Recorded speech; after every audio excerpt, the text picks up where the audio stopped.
What if this is a turning word for you today? That God is saying the answer is not for you to shrink yourself. It is to depend on Him and step into it. Now, I see you shrinking and you have your reasons. You don't have a college education. I see you shrinking and you have your reasons. You don't have a support system in your life. I see you shrinking and you have your reasons. The business failed and you're embarrassed. I see you shrinking and you have your reasons. The addiction really has its claws in you. You feel like you're in the hand of Midian. I see you shrinking and you have your reasons. You have been diagnosed with something that you don't know if you're going to live or die in this body. I see you shrinking and you have your reasons. You're really worried about your kids. So now life is just survival and you're stuck here and you can't move here and you feel like if I shrink, I'll be safe. And if I'm not safe, at least I'll feel safe. Because see, when I take these pills, I feel safe. I'm not really safe, but I feel safe. I'm not talking about medication that a doctor prescribed you. I'm talking about when you get in something, when you shrink yourself down to stuff that God is setting you free from. You're shrinking to feel safe. But the Lord told me something and I want to give it to you. God said, you keep shrinking thinking that it'll make you safe. But the answer to your fear is not to shrink yourself down. The answer to your fear is not to shrink yourself. The answer is to get moving. When they do security training, touch somebody, say, get moving, get moving, get moving, get moving. Because when they do security training, they teach you the worst thing you can be is a sitting target. You have got to get moving in this season of your life and not just sit in the thoughts of what could go wrong. We could do this all day. I can give you a list of 10 more things to be scared of that you didn't even know to be scared of. We can do this all day, or you can go in the strength that you have. Now, the problem is that doesn't feel like a lot right now. The wisdom you have doesn't feel like a lot right now. And there are some facts to back that up. So now I just want to stay shrunk. But the problem is you are a sitting duck for the devil down there. You're not serving anybody. You're not encouraging anybody. Some of you quit giving because you started watching the news. Are you crazy? It's called currency. I've got to generate something through my giving so I can receive something as I wait. You're going to sit down there and die down there? Get going in the strength you have.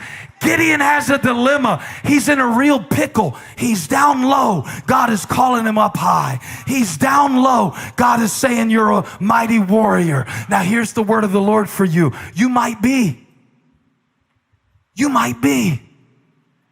Think about that. You might be in a hard place. You might be alone living by yourself. You might be in a very difficult dilemma. You might be in a situation where the odds are against you.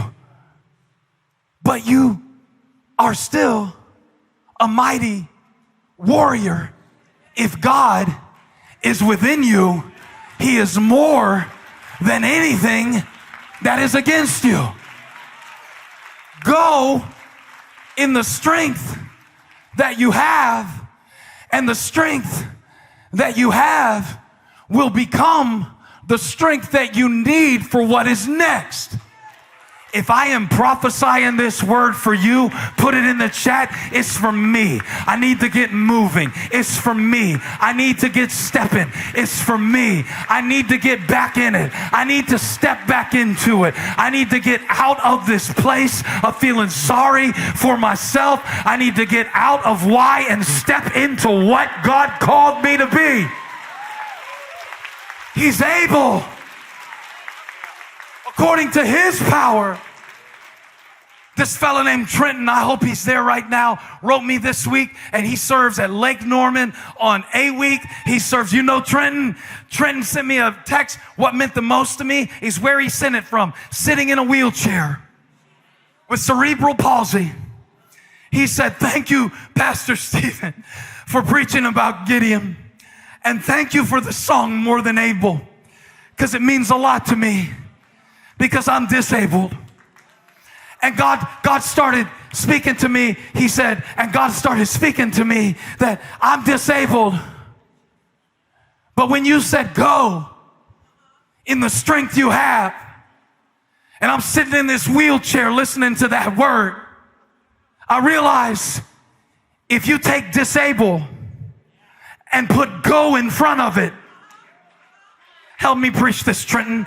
If you take disable and put go in front of it, what does it spell? I said, what, Trenton? He said, God is able. I declare it. Where y'all at? I declare it over your life. God is able. I declare it over your life. God is able. I declare it over your paralysis. God is able. I declare it. I declare it. I declare it. I declare it. I decree it. I establish it. Now unto him.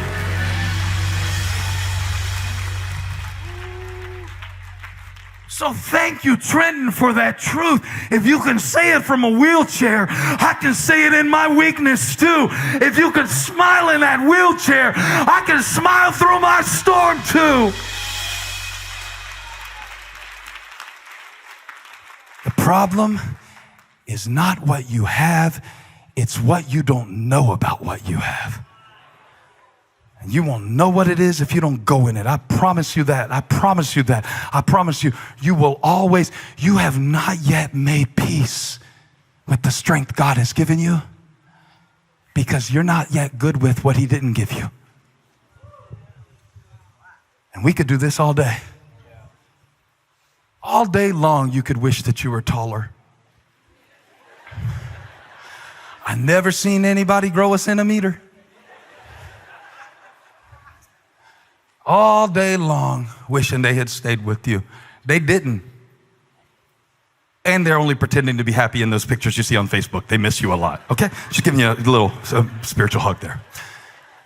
You can wish this stuff all day. We could do this all day, Stephanie. We can do this all day, Tom. We can do this all day, Gideon.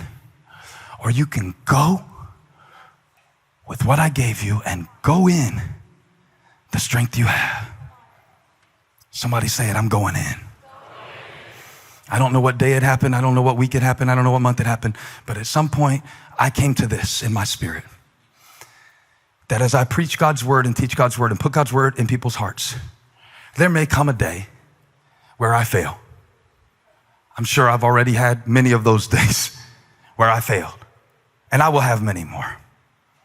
I don't know the future of my life any more than you know the future of your life. I don't know the future of this church any more than you know the future of, you hadn't even decided where you're going to lunch yet today, okay? So let's don't pretend like you got it all mapped out either. What's the 10-year plan for the ministry? What's your 10-minute plan? Let's talk about your 10-minute plan. So God gave me a thought, and I say it a lot. It may, but I won't. And specifically, it goes like this. It may end in failure. I can't control that. But I will not live in fear. I don't know who this is for, but the Lord released me to share that with you, and that is from my own personal wine press. That's from the grapes of my own heart that God has had to stomp out a whole lot of insecurity to get me to a place where I can tell you, you need to make a decision, Gideon. Are you gonna live in fear? And I just decided, I'm gonna have moments of fear, I'm gonna have days of fear, I'm gonna sometimes draw back, but I am not gonna live in it. I'm going in. I'm going in. I told Holly I'm going to write a song today. She said, I hope you get something good. I said, well, I don't know if I will, but I know I won't if I don't go. Let me give you the success rate on seeds that are not sown. 0%. 100% mortality rate on unsown seeds. Some going in, but we don't go in. Watch what Gideon did. God said, go in the strength you have. And Gideon says something else. Verse 15. He said, pardon me, we're still doing this? We could do this all day. You can make excuses all day. You can list reasons all day. You can talk about why you won't forgive all day. It'll make a wonderful book. Write it, sell it, I'll buy it. But at some point, you got to receive the power and make peace with the power that God has put inside of you.